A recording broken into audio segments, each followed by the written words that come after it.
Donc, rebonjour. Donc, comme je vous disais, la dernière fois, on a parlé de tout ce qui avait trait à la physiologie, la saillie, la gestation, etc. Et ce soir, donc, on va continuer sur la misbah et la néonatologie, donc tout ce qui concerne en fait les chatons, etc. Donc, alors, mettons un peu d'ordre sur le bureau. Hop, vous vous rappelez certainement de cette diapositive qu'on avait vue, c'était la dernière diapo où on parlait un petit peu de l'intérêt de la radiographie. Je vous avais dit que personnellement pour moi c'est pas vraiment un diagnostic de gestation en soi, c'est plus un outil qui est utile pour compter le nombre de chatons, ce qui est un élément essentiel quand on va gérer la misbah, parce que si vous savez combien de chatons l'animal a dans son ventre, c'est beaucoup plus facile pour vous, en connaissant cette donnée, de savoir ok, tous les chatons ont été expulsés, maintenant on est tranquille, on peut passer à autre chose, on peut se concentrer sur autre chose.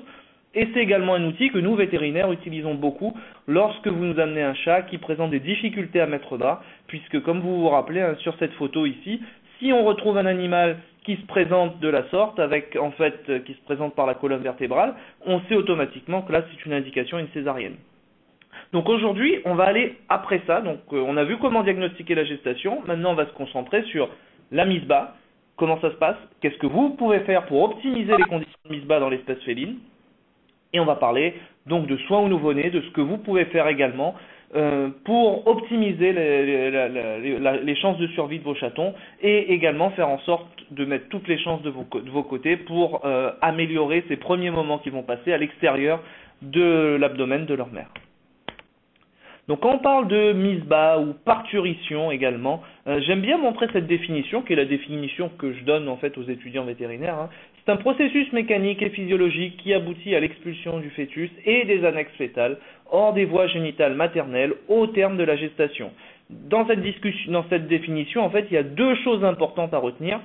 Misbah égale expulsion du fœtus, donc des chatons, mais des annexes fétales également. Les annexes fétales chez le chat, c'est principalement le placenta. Et on va en parler un peu plus en détail dans la suite de la présentation, mais rappelez-vous que globalement, à un chaton correspond un placenta. Ce qui veut dire que chaque fois que vous avez un chaton qui est expulsé, vous devez vérifier que le placenta qui correspond à ce chaton est expulsé également. Les principaux risques liés à ça, c'est qu'on ait un placenta qui reste dans l'utérus de la chatte, ce qu'on appelle une rétention placentaire. C'est pas si rare que ça, et encore une fois, en étant éleveur, vous savez que malheureusement vous êtes prédisposé à rencontrer ce type de situation. Ces rétentions placentaires, le placenta est un fantastique milieu de culture pour tous les pathogènes, pour type bactéries, etc. Et un placenta qui reste dans l'utérus peut malheureusement conduire au développement d'une affection qu'on appelle la métrite postpartum, donc une infection de l'utérus après la misbah. Et si on a beaucoup de germes qui, entre guillemets, poussent dans l'utérus, ceux-ci peuvent typiquement migrer vers l'endroit le plus vascularisé du moment, après la misbah, les mamelles, et conduire à ce qu'on appelle le syndrome du lait toxique. Donc du coup, on a les chatons qui peuvent potentiellement s'intoxiquer avec le lait de leur mère. D'où l'intérêt pour vous de bien vérifier qu'un chaton correspond à un placenta. On va en parler un petit peu par la suite, ne vous inquiétez pas. Mais il y a des choses que vous pouvez faire avant le début de la misbah pour, entre guillemets, encore optimiser le déroulement de cette misbah chez la chatte. Une chose que je recommande régulièrement et que peut-être vous faites déjà chez vous, c'est isoler la chatte. Pourquoi est-ce que je vous dis ça? Parce que souvent, en élevage félin, il est pas rare. Alors 80-90% des éleveurs félins, en fait, et c'est peut-être le cas de beaucoup d'entre vous, on passe ce qu'on appelle des structures dédiées parce que vous avez 3, 4, 5 chats qui vivent à la maison, qui vivent en fait avec vous, ensemble, en groupe. Et souvent, du coup, quand la chatte va mettre bas, on ne va pas forcément penser à l'isoler. Donc on a des individus d'âge différents, de statuts physiologiques différents, des adultes, peut-être des jeunes adultes, des chatons au sevrage, etc., qui peuvent vivre tous ensemble. Je pense qu'isoler la chatte est quelque chose de vraiment important à faire, parce que rappelez-vous que le principal souci qu'on peut rencontrer dans les chatteries sont potentiellement liés aux maladies infectieuses. Ça, c'est quelque chose que j'ai pas besoin de vous sensibiliser. J'ai pas besoin de vous sensibiliser à ce problème. Je sais que les éleveurs félins sont bien conscients. Et plus on a des individus de statuts physiologiques différents qui vivent ensemble, plus ce risque est élevé. Donc, il est important dans les chatteries d'avoir une zone, une pièce, un bâtiment, pourquoi pas, en fonction du nombre d'animaux que vous avez, qu'on appellera la maternité, qui est une zone vraiment dédiée à la misbah de la chatte, très souvent, alors quand je dis ça, beaucoup de gens me disent oh mais ce sera pas possible, on est un petit élevage familial, on n'a pas de structure dédiée, etc. Mais on peut se remplacer le terme bâtiment ou local par pièce. Vous pouvez avoir une pièce chez vous qui sera dédiée à la mise bas, et c'est d'ailleurs très souvent ce que vous faites de façon intuitive. En règle générale, on va recommander d'isoler l'animal à peu près une semaine avant la date prévue de mise bas. On a parlé la dernière fois de comment déterminer le moment de mise bas. Pourquoi une semaine avant? Parce que vous savez que l'espèce féline a une autre grande caractéristique, c'est une espèce très très soumise au stress. C'est-à-dire que si vous dites ok, on va attendre les prémices de la mise bas pour isoler l'animal, ça risque de générer un stress conséquent chez la chatte, et on va voir par la suite qu'en fait n'importe quelle cause de stress peut être à l'origine d'un arrêt des contractions utérines. Donc si on isole la chatte à peu près une semaine avant, ça lui laisse le temps de s'habituer à son nouvel environnement, l'environnement dans lequel vous voulez qu'elle mette bas, et du coup ça aide au meilleur déroulement de ce processus. Puisque si jamais on met la chatte dans l'endroit qu'on veut au dernier moment, etc., ça peut générer un stress chez certains animaux, et du coup conduire à des difficultés pendant la mise bas qui ne sont pas souhaitables bien évidemment. Donc avant l'entrée en maternité, donc avant l'entrée dans cette zone dédiée, il y a quelques petits trucs que vous pouvez éventuellement vérifier. Une chose que je vous recommanderais, c'est de faire ce qu'on appelle un check-up complet, bien vérifier que l'animal est en bonne santé. Vous pouvez, on a parlé un petit peu des points principaux sur lesquels se pencher la semaine dernière en termes de reproduction. Une chose importante à votre niveau à vérifier qu'il n'y ait pas de perte vulvaire anormale. On va voir un petit peu qu'est-ce qui est normal ou pas pendant la gestation, mais si vous avez des pertes purulentes, verres, etc., c'est jamais normal chez la chatte, vous ne devriez pas voir ça avant la mise bas. Vérifiez ça, vérifiez éventuellement que l'animal est tout simplement en bonne santé, qu'elle n'a pas de fièvre, palpez un peu les mamelles pour vérifier qu'il n'y ait pas de mamelles indurées, etc., qui pourrait être le signe d'une mamite qui se développe.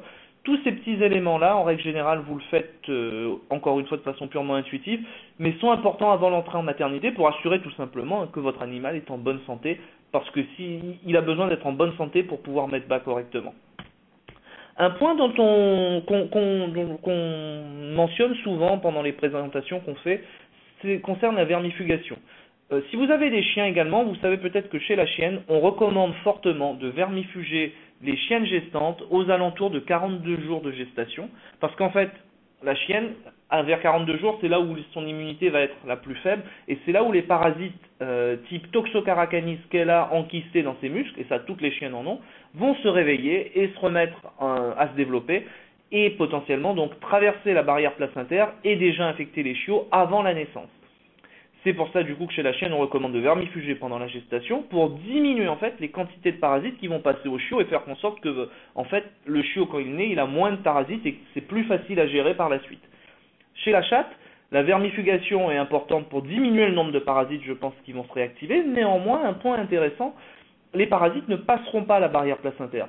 Donc, à mon sens, autant chez la chienne c'est quelque chose qui est impératif, autant chez la chatte, c'est pas forcément quelque chose d'aussi important de vermifuger pendant la gestation, parce que quand on vermifuge pendant la gestation, on essaye principalement de protéger les chiots, les chatons. Chez la chienne, ça a une importance. Chez la chatte, les parasites ne passeront pas la barrière placentaire. Donc, ça n'a pas un intérêt aussi important que ce qu'on a chez la chienne. Les premiers signes à repérer lors de la mise bas, typiquement, on peut observer des modifications comportementales. Alors vous vous souvenez, on a parlé un petit peu de ces modifications comportementales la semaine dernière en disant vous connaissez vos animaux, vous saurez repérer des modifications qui évoquent un début de mise bas, ou vous saurez repérer qu'il y a quelque chose qui va se produire. Typiquement, quand on va voir ces modifications comportementales, c'est que les contractions utérines vont commencer et que donc la mise bas va progressivement arriver. On va parler de ces contractions utérines parce que j'ai une histoire rigolote à vous raconter là-dessus. Mais typiquement, on a des chattes qui deviennent beaucoup plus collantes, qui cherchent leur propriétaire, qui veulent être avec vous, ou au contraire, on a des animaux qui ne veulent plus avoir affaire avec vous, qui s'isolent complètement, et même si vous allez les chercher, ont tendance presque à vous attaquer. Donc, encore une fois, vous connaissez vos animaux, vous saurez potentiellement repérer ces modifications comportementales, qui peuvent être indicatrices de mise bas. Néanmoins, méfiez-vous, parce que très souvent, en fait, certaines chattes, notamment les chattes qui ont déjà mis bas, il est possible qu'elles ne présentent aucune de ces modifications comportementales. Je prends un exemple que j'ai eu il y a quelques années. Une de mes clientes me disait qu'en fait, elle avait une chatte qui avait mis bas plusieurs fois et que la chatte avait l'air parfaitement normale pour elle, elle présentait aucun signe, etc. Et puis la cliente va se coucher, elle se couche, la chatte à côté d'elle, et 2 minutes après, elle sent quelque chose dans son cou, et c'était en fait un chaton qui avait été expulsé. Elle n'avait rien vu venir, aucune modification comportementale, la chatte était totalement zen, et elle a commencé à mettre bas. Donc ces modifications comportementales, ok, mais malheureusement dans certains cas, elles peuvent ne pas être indicatrices on peut passer complètement à côté. Certaines chattes vont se mettre à préparer leur nid. Alors ça peut être assez parfois problématique pour les propriétaires, je dirais. Là encore, hein, c'est souvent quelque chose que la chatte va commencer un peu avant la mise bas lorsque les premières contractions utérines vont apparaître. Et certaines fois, elles vont faire ça dans une boîte que vous avez éventuellement préparée. C'est pour ça que je pense que c'est important d'isoler la chatte dans un local dédié, avec une boîte entre guillemets dédiée où vous voulez que l'animal mette bas. En fait, vous essayez d'un peu guider l'animal et de faire en sorte que la chatte mette bas là où vous le souhaitez. Si vous utilisez une boîte, qui est très bien, n'utilisez pas des boîtes en carton. Je vous le déconseillerais. Prenez plutôt un truc en plastique, quelque chose qui soit facile à nettoyer et désinfecter. Pourquoi? Parce que le carton, très souvent, c'est ce qu'on va utiliser, mais ça va retenir les germes, ça va retenir les agents pathogènes. Vous savez que lors de la mise bas, on aura énormément de liquide qui se répandra dans l'environnement. Et du coup, ça peut être une sorte de bombe bactériologique à retardement qui peut potentiellement impacter votre chatte et les chatons par la suite. Donc prenez quelque chose, une boîte ok, mais prenez quelque chose que vous pourrez facilement nettoyer et désinfecter. Certaines chattes, encore une fois pour revenir au comportement, on a dit voudront que vous soyez là et réclameront votre présence pendant la mise bas. Il faudra que vous soyez à côté. D'autres animaux peut-être ne voudront pas du tout avoir affaire à vous, voudront être seuls. Néanmoins, surtout sur les chats qui mettent bas pour la première fois, je pense qu'il est important pour vous d'être capable d'observer ce qui se passe éventuellement. Alors, manque de bol, 2 chats sur 3 mettront bas au milieu de la nuit entre 2h et 5h du matin.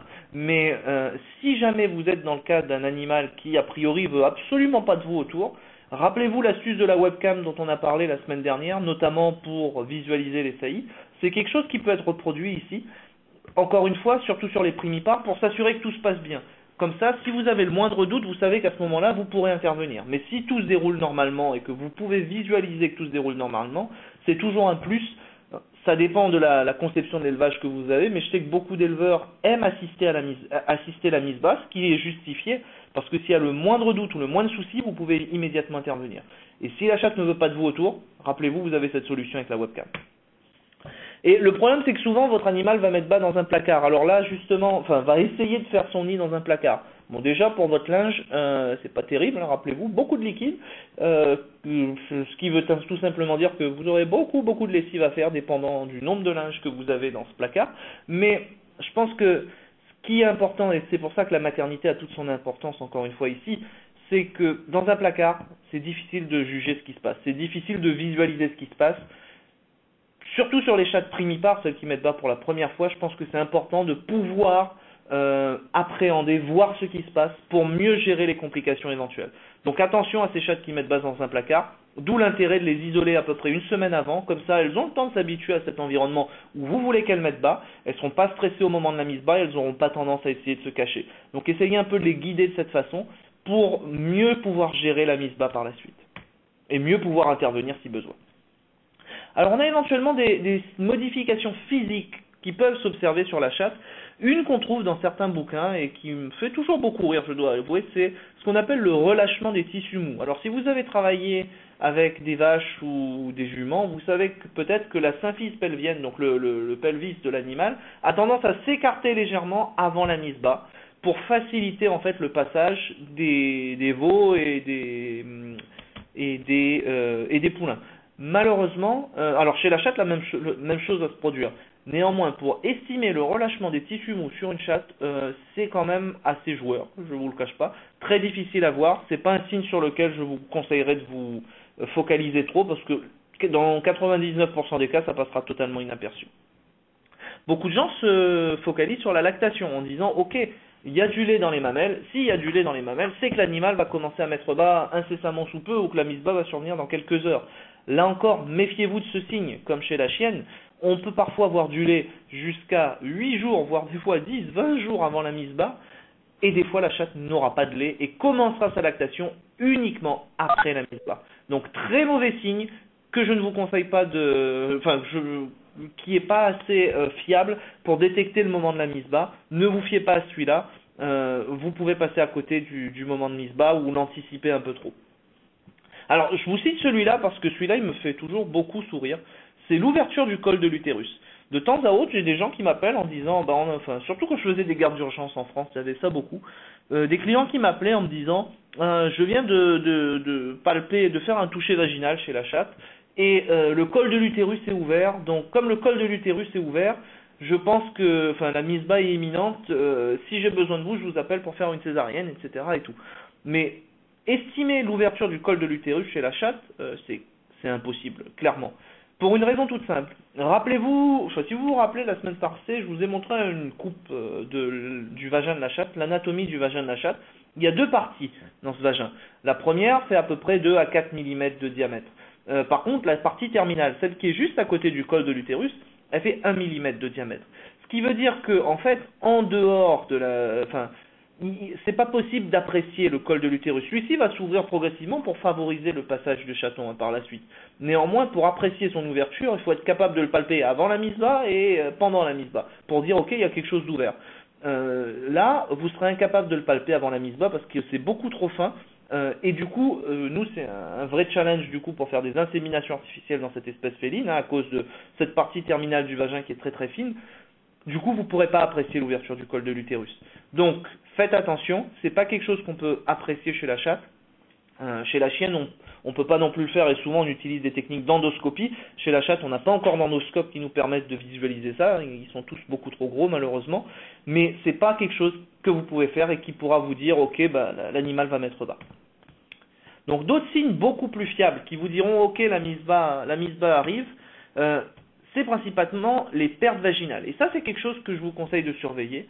Alors, de temps à autre, on peut avoir ce qu'on appelle la fonte du bouchon muqueux. Le bouchon muqueux, c'est en fait du mucus qui est sur le col de l'utérus, qui colmate le col de l'utérus et qui va être expulsé entre 24 heures à 1 heure avant la mise bas. Donc, en fait, vous pouvez avoir des espèces de pertes muqueuses qui vont en fait colorer et humidifier la vulve de la chatte entre 24 heures à 1 heure avant la mise bas. C'est des choses qui peuvent éventuellement être vues parce que souvent la chatte a l'abdomen si dilaté à cause de la gestation qu'elle est plus capable de se lécher la vulve.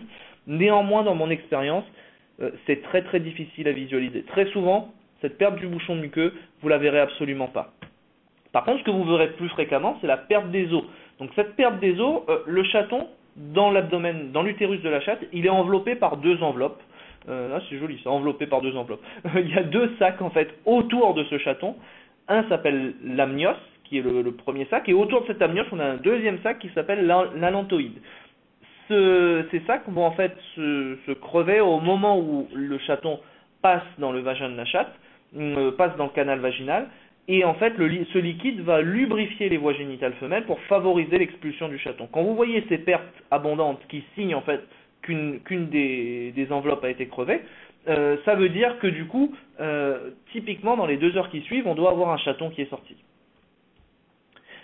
Et parfois, vous allez observer des pertes brunes. Donc, alors, si vous avez déjà eu des chiens à la maison, vous savez que chez la chienne, on a toujours des pertes verdâtres pendant la mise bas à cause d'un pigment placentaire spécifique qui s'appelle l'utéroverdine. Le placenta chez la chatte est en structure équivalent à ce qu'on a chez la chienne. Le placenta des carnivores, c'est le même type, c'est ce qu'on appelle un placenta endothéliocorial, c'est un nom barbare juste pour dire que, pour décrire le type de placentation. Et chez la chatte, on a aussi un pigment, mais ce pigment n'est pas vert, contrairement à ce qu'on trouve chez la chienne, ce pigment est brun. Donc quand vous voyez ce pigment placentaire spécifique de l'espèce féline, ça veut dire qu'il y a un placenta qui est décroché. Ça veut dire que dans les 2 heures qui suivent, là encore, on doit avoir un chaton qui est expulsé, et c'est encore plus important que lorsque vous voyez les pertes des os. Pourquoi? Parce que si le placenta est décroché, ça veut dire que globalement votre chaton il est en apnée, il ne reçoit plus l'oxygène qu'il recevait auparavant par l'utérus de sa mère. Donc s'il n'est pas expulsé dans les 2 heures, là il y a un risque potentiel, et ça peut motiver une visite chez votre vétérinaire. On va en parler un petit peu quand on doit aller au vétérinaire ou pas, en fonction de ce qui se passe durant la mise bas. Mais si vous voyez des pertes brunes et que 2 heures après, il n'y a toujours rien qui s'est produit, à ce moment-là, je pense que là, c'est une vraie raison d'aller voir votre vétérinaire, parce qu'il y a un risque que le chaton soit en apnée pendant trop longtemps, et que du coup, on perde le chaton parce qu'il ne reçoit plus d'oxygène. Donc dans la mise bas, en règle générale, dans toutes les mises bas des carnivores, on a globalement 3 stades qu'on va décrire. Le premier stade est le début du travail, et celui-là est assez intéressant, parce qu'en fait, je vous ai parlé de ces contractions utérines qui sont généralement associées aux premières modifications du comportement, mais ces contractions utérines, d'un point de vue extérieur, vous ne les verrez absolument pas. Elles ne sont pas perceptibles d'un point de vue clinique, c'est-à-dire que si vous regardez l'animal, vous ne voyez rien qui se contracte. Vous ne voyez pas de contraction quand ce ne sont uniquement que les premières contractions utérines qui sont en train d'ouvrir progressivement le col de l'utérus. Et alors cette question est intéressante, je vous en dirai pourquoi dans la prochaine diapo, mais rappelez-vous qu'au premier stade de la misbah, vous ne verrez pas de contraction. L'animal pourra à ce moment-là modifier son comportement, parce que lui évidemment sent ses contractions, mais extérieurement vous ne voyez rien. Donc vous pouvez très bien avoir un chat tout zen qui ne montre aucune modification du comportement, mais parfois les animaux iront chercher leur propriétaire, ou auront tendance à se cacher dans un placard justement parce qu'ils sentent que la misbah approche. Ce sont ces types de modifications comportementales que vous pouvez retrouver. Rappelez-vous que tout stress ou tout dérangement pendant la misbah de la chatte peut entraîner une atonie utérine, un arrêt des contractions utérines. Le stress est un très très bon générateur de difficultés à la misbah parce que la chatte est stressée, elle arrête de pousser, elle arrête de se contracter. Donc, c'est pour ça, d'où l'importance de l'isolement une semaine avant la misbah, pour que l'animal ne soit le moins stressé du monde et qu'elle soit zen pour mettre bas. Le moindre stress que vous générez pendant la misbah peut entraîner des difficultés à la misbah. Et encore une fois, vous connaissez vos animaux, vous savez comment les gérer au mieux. Si vous pensez que tel ou tel individu est hyper stressé, beaucoup plus que la moyenne des autres chats que vous avez, prenez des dispositions particulières, type isoler longtemps à l'avance, ou éventuellement utiliser ces phéromones apaisantes comme le Feliway, etc., qui peuvent avoir un effet bénéfique pour déstresser au maximum l'animal, parce que le moindre stress peut conduire à des difficultés à la misbah, et notamment des atonies utérines. Donc deuxième stade de la misbah, c'est l'expulsion des chatons. Et c'est là où vous allez voir les contractions abdominales visibles. Alors je vous parlais d'une petite histoire rigolote. Hier je faisais une présentation à l'école vétérinaire de Guelph, donc je faisais une présentation à des étudiants. Ça s'appelait justement cas clinique en obstétrique canine et féline. Dois-je avoir peur quand un éleveur téléphone au milieu de la nuit pour un cas comme ça, globalement. Et une des questions que je leur ai posées, c'était justement, vous voyez des contractions abdominales, est-ce que ça veut dire que c'est le début des contractions utérines, etc. Qu'est-ce que ça veut dire? Et 80%, c'était intéressant de voir leur réponse parce que beaucoup des étudiants pensaient qu'il s'agissait de contractions utérines uniquement. Mais ces contractions que vous voyez à l'extérieur, ces contractions abdominales, en fait, elles ne sont pas directement reliées aux contractions utérines. Elles sont liées au fait que le chaton, la tête du chaton, passe dans le vagin de la chatte.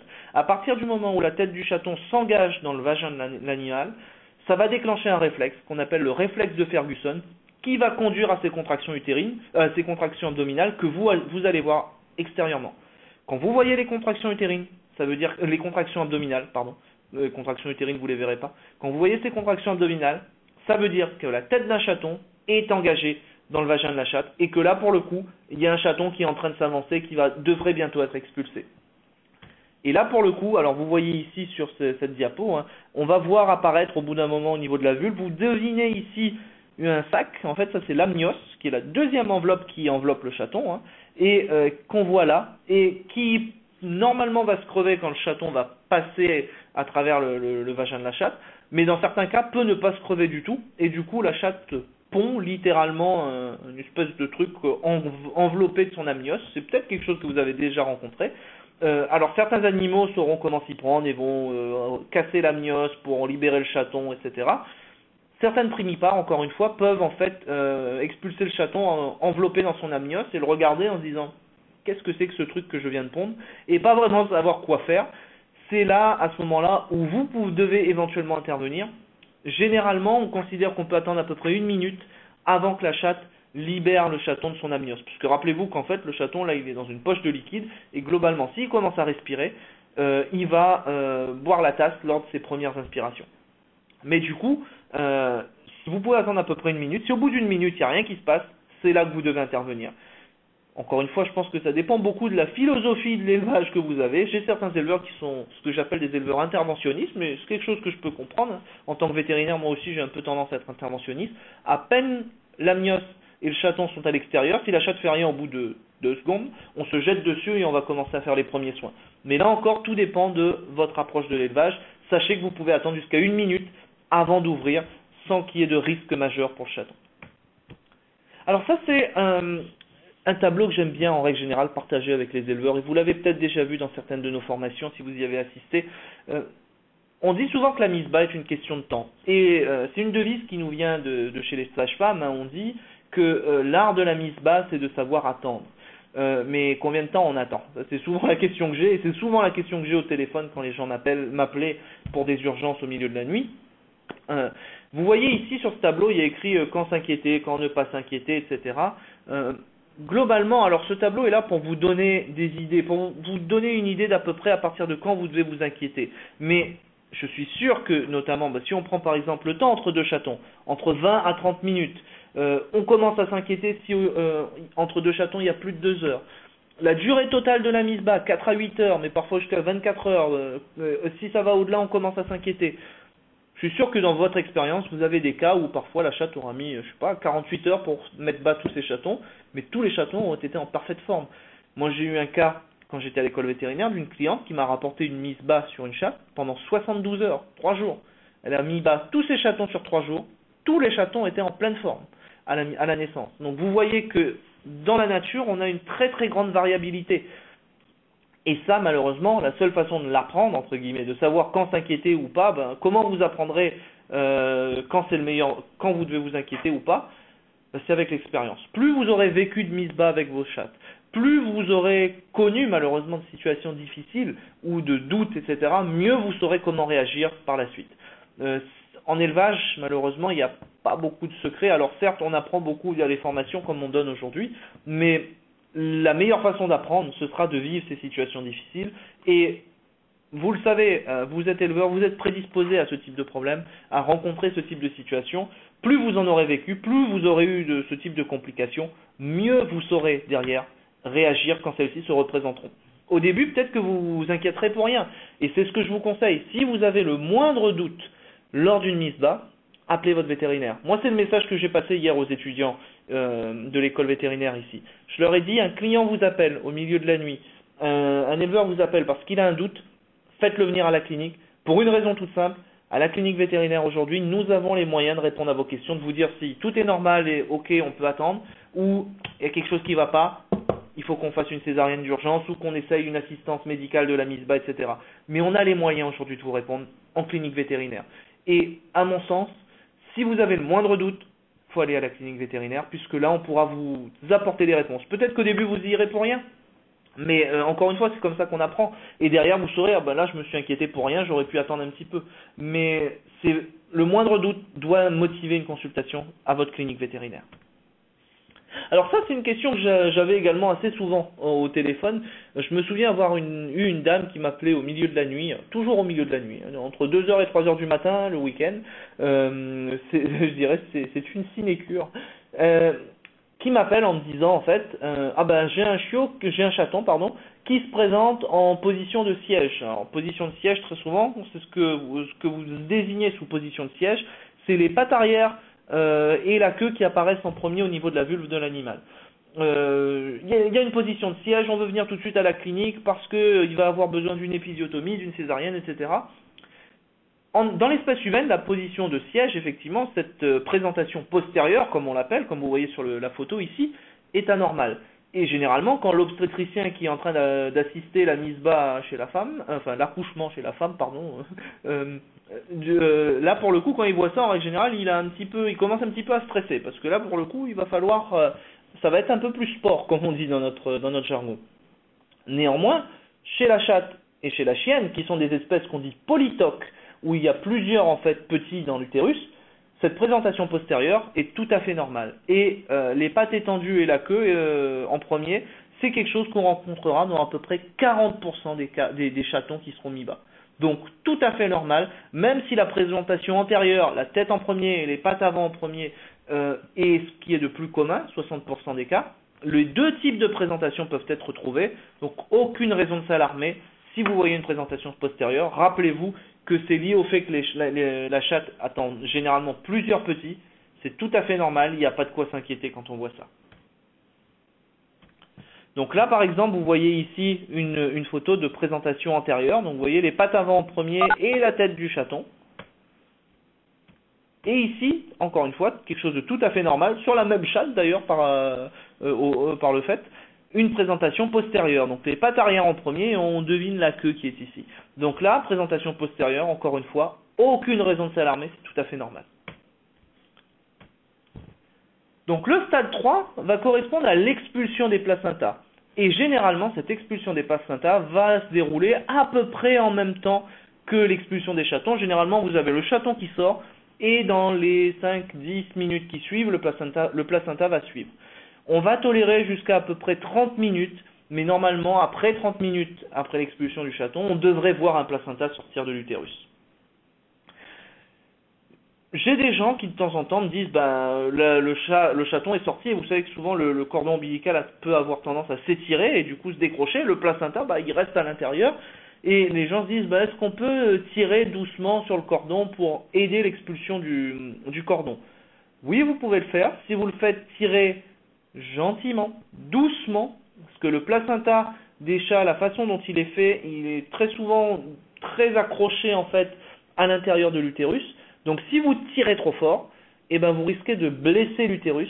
Alors il y aura toujours un peu de saignement après le décrochement du placenta, ce qui est tout à fait normal chez la chatte. Mais si vous tirez trop fort et que vous lésez beaucoup plus l'utérus, ces saignements peuvent être beaucoup plus importants, ce qui peut avoir des conséquences sur la santé de la chatte. Déjà, ça peut induire une anémie, ce sont vraiment des saignements très très importants. Et on peut avoir besoin de faire une opération en urgence.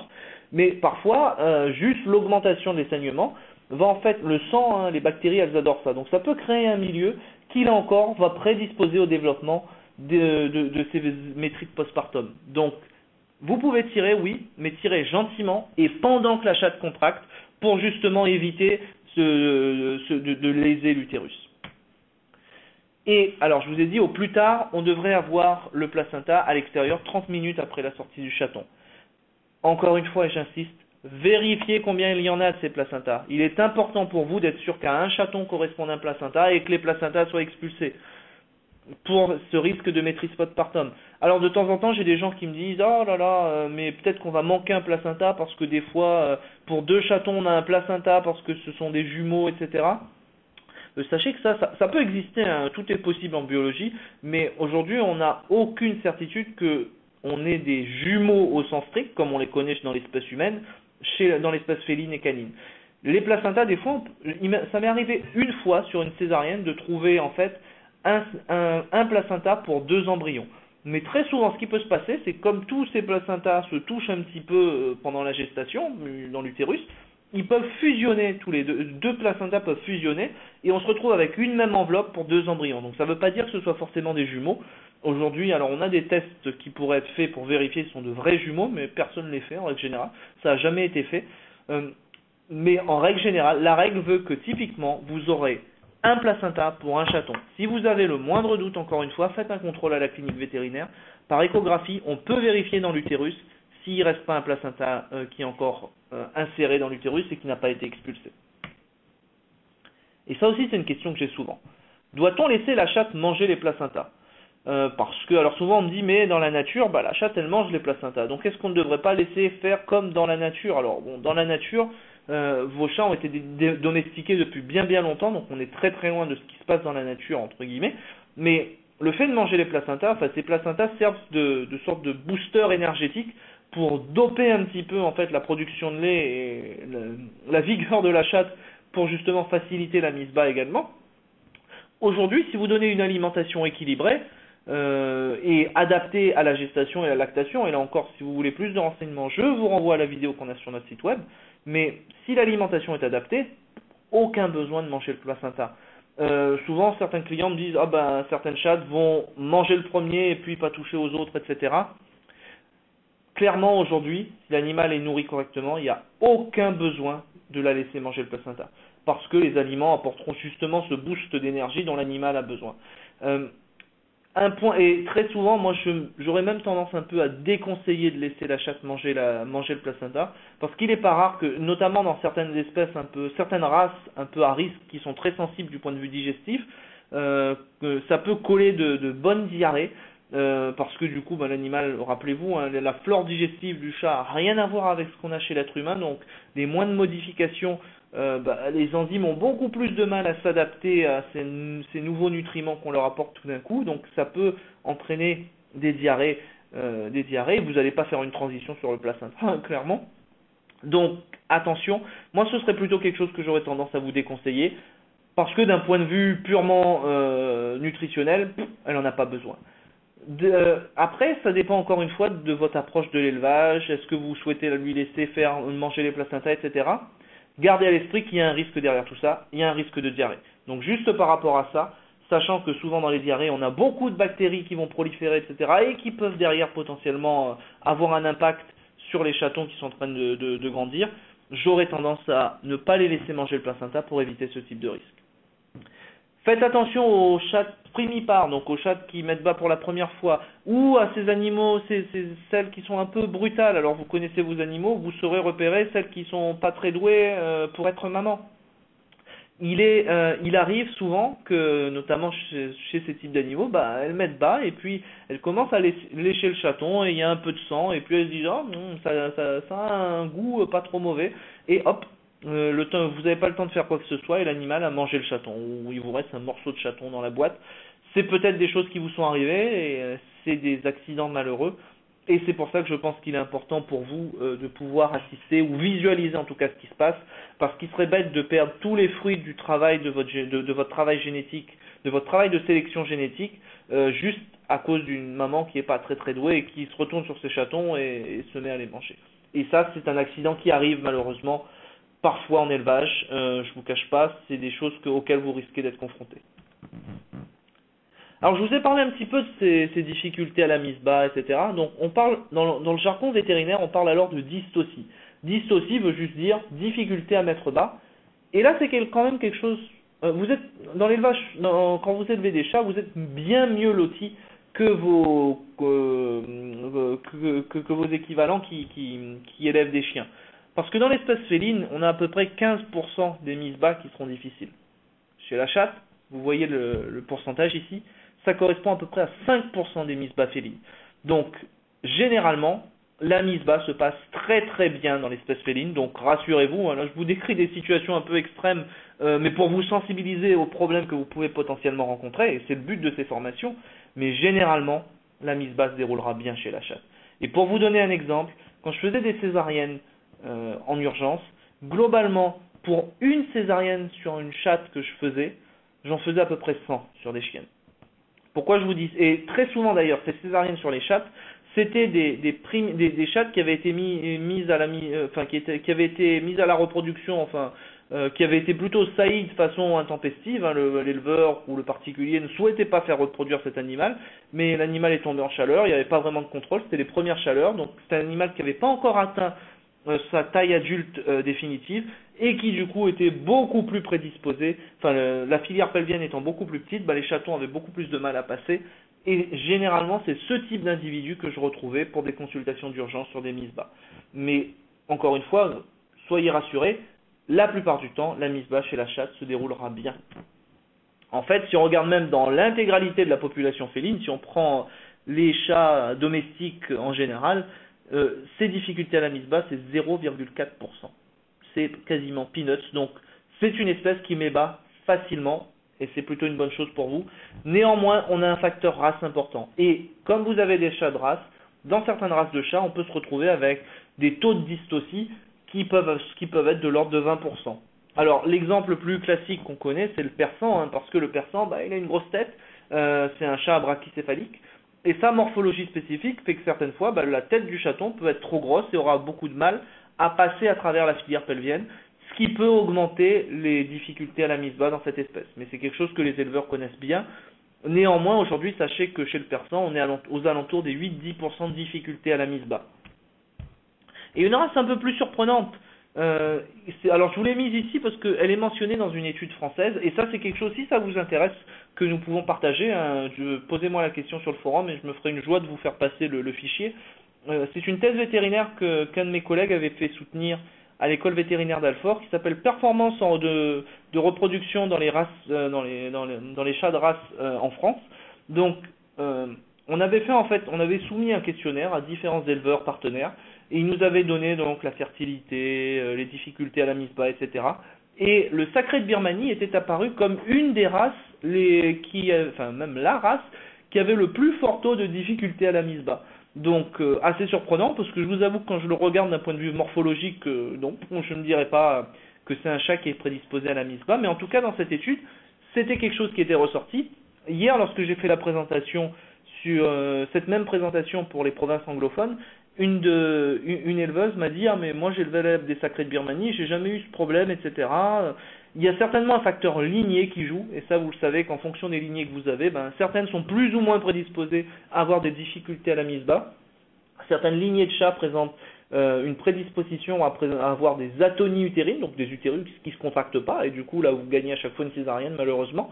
C'est quand même beaucoup moins fréquent ce qu'on rencontre chez le chien, je vous rassure, mais dans certaines lignées de sacré de Birmanie, il n'est pas impossible que ça joue un rôle, et que du coup ça explique pourquoi ce chat-là arrive dans les principales races lorsqu'on parle de difficultés à la mise bas. Encore une fois, si ça vous intéresse, je serais ravi de partager cette thèse avec vous. Faites-moi juste signe sur le forum de l'Elite Breeder Club et on peut partager ça. En plus, tout bénef pour vous, c'est tout en français, donc beaucoup plus accessible pour le Québec que pour les provinces anglophones. Je leur ai proposé de partager, après tout le Canada est un pays bilingue, non? Et généralement, quand on a des doutes et quand rien ne se passe, moi la question que j'ai c'est on fait quoi? Je pense qu'il n'y a rien qui se passe. Alors je vous ai déjà donné un petit peu la réponse. Je vous ai dit, vous voyez qu'il n'y a rien qui se passe, vous avez un doute, allez voir votre vétérinaire. Mais très souvent en élevage félin, et ça dans le monde entier, partout où je suis allé, voilà les questions les réponses que j'ai généralement. On va faire de l'ocytocine, parce que l'ocytocine c'est bien. Mon éleveur m'a dit qu'il faut utiliser de l'ocytocine. L'ocytocine c'est une hormone qui va favoriser les contractions utérines. Je vous expliquer pourquoi, si vous en avez, il vaut mieux la mettre à la poubelle tout de suite. Demandez une injection d'ocytocine. Là encore, là il y a une démarche un peu plus poussée où vous allez voir votre vétérinaire pour demander une injection d'ocytocine. Mais on reste sur le fait, il faut stimuler les contractions utérines. Ou demander une césarienne. Là encore, donc, on a ces trois réponses les plus fréquentes. Aujourd'hui, ce sont trois mauvaises réponses. Je ne vais pas m'appesantir sur chacune d'entre elles, on n'aura pas le temps, on pourrait passer des heures et des heures à discuter chacun des choix là, mais aujourd'hui, je pense que notamment l'utilisation d'ocytocine est quelque chose à proscrire en élevage félin, enfin quand je dis en élevage félin, c'est-à-dire vous administrez de l'ocytocine à vos animaux, je vous le déconseille fortement. Pourquoi? L'ocytocine c'est une hormone endogène, qui est endogène veut dire, c'est sécrété par l'animal, c'est sécrété par une petite glande dans le cerveau, et en fait, on décrit souvent l'ocytocine comme l'hormone du bien-être. En médecine humaine, on parle souvent de l'utilisation de l'ocytocine pour déstresser les gens. L'ocytocine est sécrétée par la chatte quand les chatons vont se mettre à téter. Donc une façon, si vous voulez stimuler les contractions utérines de votre chatte pendant la mise bas, prenez les chatons qu'elle a déjà expulsés et mettez-les à la mamelle. Juste le fait de téter la mère va stimuler les contractions utérines. Donc, autre point important, sur le marché vétérinaire aujourd'hui, on a plusieurs présentations. Et en fonction des présentations, les posologies sont totalement différentes. La quantité que vous avez dans un volume donné est complètement différente. Et je vais vous raconter une petite histoire. Il y a quelques années de ça, alors c'était pas sur un chat, c'était sur un chien. J'ai un petit Yorkshire qui était venu en consultation, là encore une fois, à 3 heures du matin, un vendredi soir. Et donc le client arrive, au téléphone, elle me dit, je pense qu'il y a quelque chose qui ne va pas, etc. Je leur dis, venez à la clinique. Quand je regarde l'animal avant de faire quelques examens complémentaires que ce soit, je vois un truc rose qui pend à la vulve de ce petit Yorkshire et je me dis mais qu'est-ce que c'est que ce truc là? Je suis pas bien réveillé, pourtant j'étais bien réveillé malgré l'heure tardive. Et je discute avec la cliente rapidement, elle me dit oui, on lui a fait une injection de 1 ml d'ocytocine en début d'après-midi. Mais 1 ml d'ocytocine, c'est l'équivalent, suivant les présentations, de ce qu'on va administrer à 600 kg de vache. Donc en fonction de la présentation qu'on va administrer, on peut surdoser méchamment cette ocytocine. Et le surdosage peut avoir des conséquences critiques. Là, le truc rose que je voyais qui pendait de la vulve de la chienne, c'était tout simplement un chiot qui était mal engagé. La chienne, elle a poussé, et elle a brisé le chiot en deux. Et ce que je voyais, c'était les organes du chiot qui sortaient par la vulve de cette chienne. Donc, ça peut arriver également chez la chatte. C'est pour ça qu'aujourd'hui, clairement, l'administration d'ocytocine devrait toujours être utilisée sous contrôle vétérinaire. Parce que, encore une fois, la clinique vétérinaire, on a les moyens de vérifier qu'on peut faire de façon sûre, qu'on a toutes les garanties de sécurité. qu'on puisse injecter cette molécule qui va stimuler les contractions utérines. Et rappelez-vous cette photo que je vous ai montrée la semaine dernière et en début de présentation. Si on a un chaton qui se présente comme ça c'est une contre-indication à l'utilisation d'ocytocine. Si on voit ça à la radio, on sait que là, on doit aller directement à la césarienne s'il y a quelque chose à faire. On va pas on va pas essayer de le sortir à l'oxytocine parce qu'on risque de tuer le chaton et dans le pire des cas, on peut entraîner ce qu'on appelle une rupture utérine. C'est-à-dire que l'animal pousse et ce qui va se passer, l'utérus va se déchirer. Si certains d'entre vous ont déjà assisté à des césariennes, vous savez que l'utérus est hyper vascularisé pendant la mise bas, pendant la gestation, parce que il a besoin de nourrir ses chatons, et la moindre déchirure peut entraîner des hémorragies sévères qui peuvent vous faire perdre la mère et les chatons. Dans le meilleur des cas, si vous mettez une très très grosse dose, ce qui peut se produire, c'est qu'en fait vous allez saturer tous les récepteurs à l'ocytocine et entraîner donc ce qu'on appelle des contractions spastiques de l'utérus. Tout bêtement, l'utérus se contracte plus correctement. Du coup, l'animal est plus capable d'expulser les chatons. Là, vous avez gagné une césarienne. Mais faites attention parce que les effets secondaires peuvent être terribles. Donc, encore une fois, je vous recommande, et ça c'est quelque chose que je dis dans toutes mes présentations, si vous avez de l'ocytocine à la maison, mettez-la à la poubelle parce qu'aujourd'hui, encore une fois, dans 99% des mises bas chez la chatte, on n'a pas besoin d'ocytocine. C'est une espèce qui m'ébat bien, et s'il y a besoin d'ocytocine, votre vétérinaire pourra le décider sur la base d'examens complémentaires qu'il aura effectués. Sans ces examens complémentaires, c'est toujours un pari risqué de faire une injection d'ocytocine. Donc que faire? Si vous voulez vraiment faire quelque chose, vous pouvez donner du gluconate de calcium. C'est une option intéressante pendant la mise bas, pour une raison toute simple. Pendant la mise bas, votre chat, en règle générale, sa fréquence respiratoire va accélérer. Cette accélération de fréquence respiratoire va conduire en fait à un phénomène qu'on appelle une alcalose respiratoire, ce qui veut dire qu'en fait, on va avoir une modification de la composition du sang de l'animal, et ces modifications peuvent entraîner secondairement une diminution de la disponibilité du calcium. Donc globalement, la chatte, pendant la mise bas, elle va s'auto-induire une sorte d'hypocalcémie sanguine à cause de cette augmentation de la fréquence respiratoire. Et le calcium, c'est un des carburants nécessaires pour la contraction musculaire. Donc si vous voulez donner quelque chose à la chatte pendant la mise bas, donnez-lui du gluconate de calcium par voie orale. C'est quelque chose que vous pouvez trouver en pharmacie. Et pourquoi par voie orale? Parce que les mécanismes de régulation du calcium sont très très affinés, très très développés chez les mammifères. Et l'animal par voie orale va juste prendre ce dont il a besoin et le reste, entre guillemets, le surplus sera éliminé. Donc du coup, ça vous permettra de corriger indirectement cette hypocalcémie induite par la mise bas et du coup de favoriser, d'aider à l'expulsion des chatons et d'aider à la réalisation des contractions utérines. Et sans prendre aucun risque. Vous le donnez par voie orale, l'animal prendra juste ce dont il a besoin. Si certains d'entre vous sont techniciennes vétérinaires ou techniciens vétérinaires et souhaitent poser un cathéter à l'animal pour faire l'injection par voie intraveineuse, parce que c'est ce qu'on fait en clinique vétérinaire, on fera ça par voie intraveineuse, pour accélérer la disponibilité du calcium. Je vous déconseille de le faire. Tout simplement parce que si vous mettez une grosse dose de calcium par voie intraveineuse, là, pour le coup, ça peut avoir des répercussions sur la fonction cardiaque. Ça peut entraîner des arythmies, des arrêts cardiaques. Quand on le fait en médecine vétérinaire, on monitore toujours la fonction cardiaque en écoutant le cœur. Éventuellement, on met même des fois des ECG pour vérifier les contractions cardiaques. Donnez-le par voie orale. Là, il n'y a aucun risque. Et en règle générale, je recommande de donner chez une chatte qui m'ébat 5 à 10 millilitres par voie orale à peu près toutes les demi-heures. Ce sera amplement suffisant pour justement corriger éventuellement cette hypocalcémie induite par la mise bas et stimuler les contractions utérines.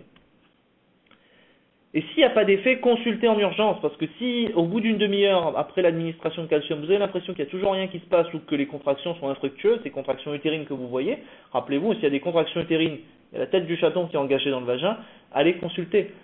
Si on était chez la chienne, je vous recommanderais d'essayer de la faire marcher également, parce que c'est ce qu'on fait chez la femme, on vous fait marcher dans les couloirs en disant « marchez madame, ça va stimuler les contractions utérines ».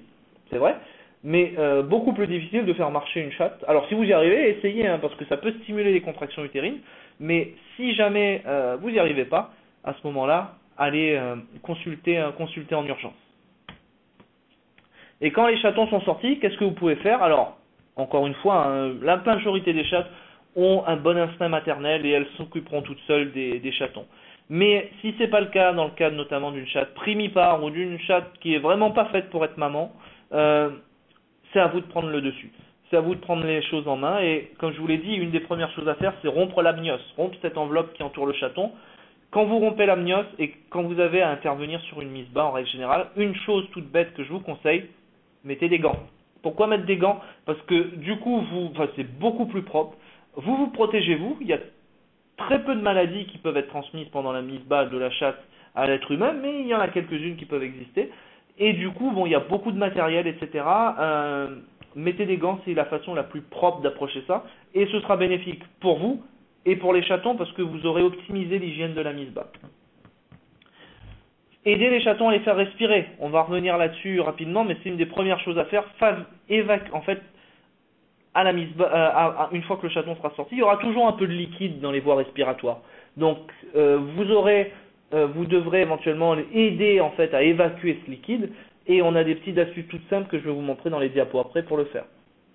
Sécher les chatons. Le chaton, rappelez-vous, il va sortir, il sera tout mouillé. Il passe d'un environnement où il était à peu près à 38 degrés de température autour de lui, dans l'abdomen de sa mère, au monde extérieur qui fait à peu près 20 degrés, etc. Et du coup, la première chose à faire, c'est les sécher. Rappelez-vous une chose, vous avez un chaton un peu humide, un peu mouillé, donc du coup, si la première chose que vous faites, c'est le mettre sous la lampe chauffante pour le réchauffer alors qu'il est encore mouillé, pour que toute cette humidité sur le chaton s'évapore en fait, il va avoir besoin d'énergie. Où est-ce que cette énergie va être tirée? Dans le chaton. Donc globalement, si vous faites sécher un chaton qui est mouillé, vous diminuez sa température. Si vous essayez de réchauffer un chaton qui est mouillé, vous diminuez sa température interne dans un premier temps à cause des besoins énergétiques pour évaporer en fait cette humidité.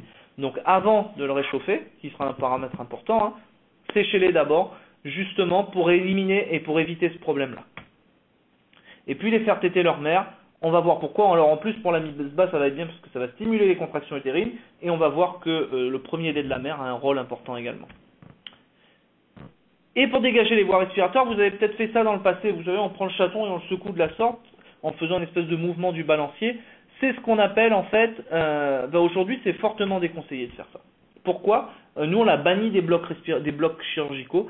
Ça va conduire en fait souvent à ce qu'on appelle un syndrome du chaton secoué ou syndrome du chiot secoué dans l'espèce canine, ou syndrome du bébé secoué chez l'espèce humaine.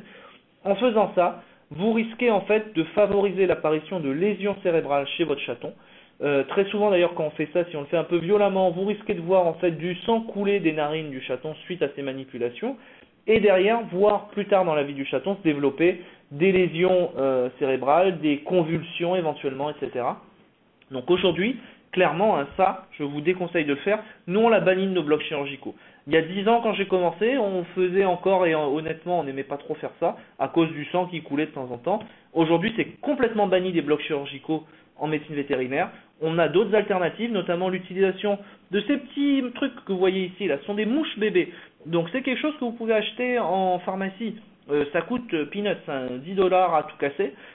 Nous, c'est quelque chose qu'on a appris au contact des éleveurs. Quand je travaillais à l'école vétérinaire, on a eu une éleveuse un jour qui nous a dit moi j'utilise ça. Alors nous, on utilisait des seringues, c'était casse-pieds, il fallait aspirer et tout. Elle me dit pourquoi vous n'utilisez pas un mouche bébé comme on fait chez les enfants? À l'époque, je n'avais pas d'enfants, donc je ne pouvais pas comprendre l'intérêt, mais on l'a utilisé et honnêtement, c'est génial.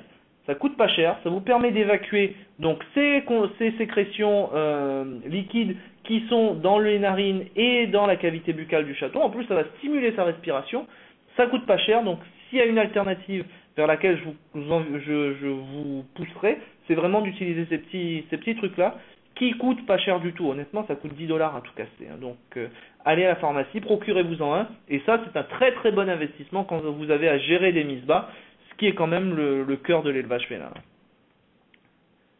On a parlé de tout ce qui a trait à la mise bas maintenant. Maintenant, on va se déplacer un petit peu sur la néonatologie. Donc, les chatons sont sortis. Qu'est-ce qu'on va faire de ces chatons? Donc, ce nouveau-né, rappelez-vous qu'il est marqué par l'immaturité. Il est incapable de réguler sa température interne. Il est prédisposé à la déshydratation. Il a peu de réserve en glucose, donc prédisposé à l'hypoglycémie. Son système digestif est immature. Son système immunitaire est complètement immature. Donc, aujourd'hui, on sait que la mortalité néonatale est plus souvent liée aux conditions d'élevage ou à une alimentation inadaptée.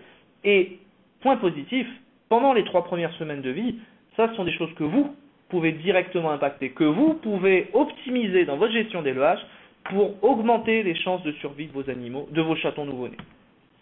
Déjà, parlons un peu de température. Donc, durant à la naissance, le chaton, rappelez-vous, hein, il passe de l'abdomen de sa mère où il est à 38 degrés au monde extérieur où il fait 20 degrés. Donc, la température des chatons pendant la première semaine de vie sera, en règle générale, devrait être aux alentours de 35-36 degrés Celsius. Si jamais ces chatons ont froid, rappelez-vous, ils ne sont pas capables de réguler leur température interne. Donc, s'ils ont froid, eh ben, ils se refroidissent.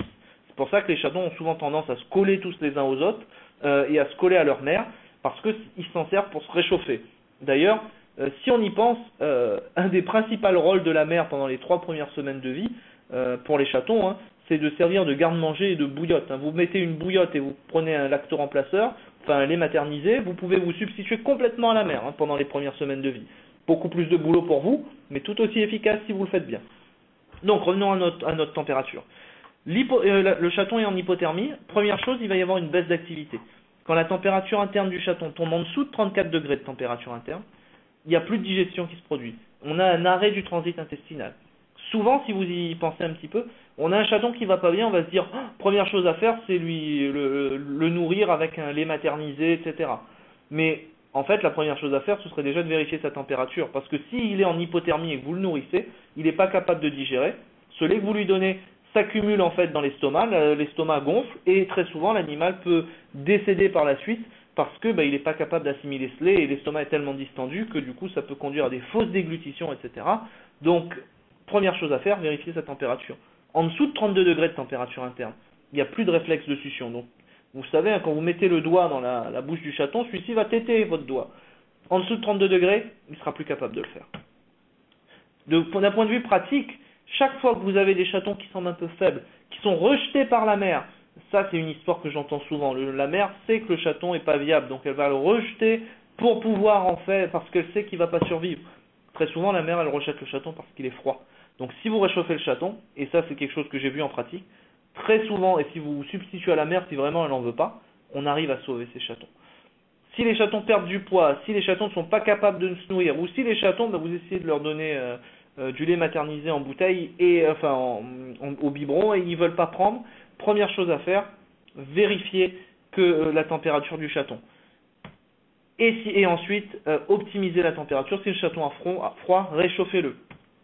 Première semaine de vie, on recommande généralement 30 degrés de température au niveau du nid. Alors quand je dis ça, c'est au niveau du nid, pas au niveau de la pièce. Si vous avez 30 degrés dans la pièce, la mère, elle va tout simplement se sauver parce que la température est beaucoup trop élevée pour elle et elle supportera pas ça très souvent, surtout dans les espèces à poils longs. 30 degrés au niveau du nid. Souvent, moi j'aime bien utiliser ces lampes chauffantes là, parce que ça va faire une sorte de cône de chaleur, ce qui permet au chaton en fait presque de se répartir en fonction de la température qu'il préfère et qui est, à mon sens, une des meilleures alternatives qui existent aujourd'hui pour gérer la température en élevage félin et en élevage canin également, enfin tous les élevages d'animaux aujourd'hui. Vous pouvez également utiliser des tapis chauffants, etc. On a des alternatives qui nous permettent d'essayer d'avoir 30 degrés la première semaine au niveau du nid, 28 degrés la deuxième semaine et 25 degrés la troisième semaine, qui sont les températures optimales justement pour aider l'animal à maintenir sa température interne à un niveau correct pour qu'il puisse digérer correctement. Après 3 semaines, vous êtes tranquille, les chatons seront capables de frissonner et de maintenir leur température interne par eux-mêmes. Et éventuellement, ce que vous pouvez faire pour réchauffer des chatons qui sont froids, c'est vous procurer ce type d'incubateur comme on a là, de couveuse pédiatrique. Alors quand je montre cette photo-là, en règle générale, les gens rigolent en disant « Ha ha ha, ça c'est un truc impossible à avoir, c'est des couveuses d'humaines, jamais on pourra trouver, on arrivera à mettre la main sur ce type de matériel ». Dernièrement, j'ai visité une chatterie au Canada qui avait réussi à avoir ce type de matériel-là. Donc c'est quelque chose de possible, même au Canada. D'ailleurs, cette photo-là, elle est prise chez un éleveur. Mais aujourd'hui, sachez que vous avez des alternatives.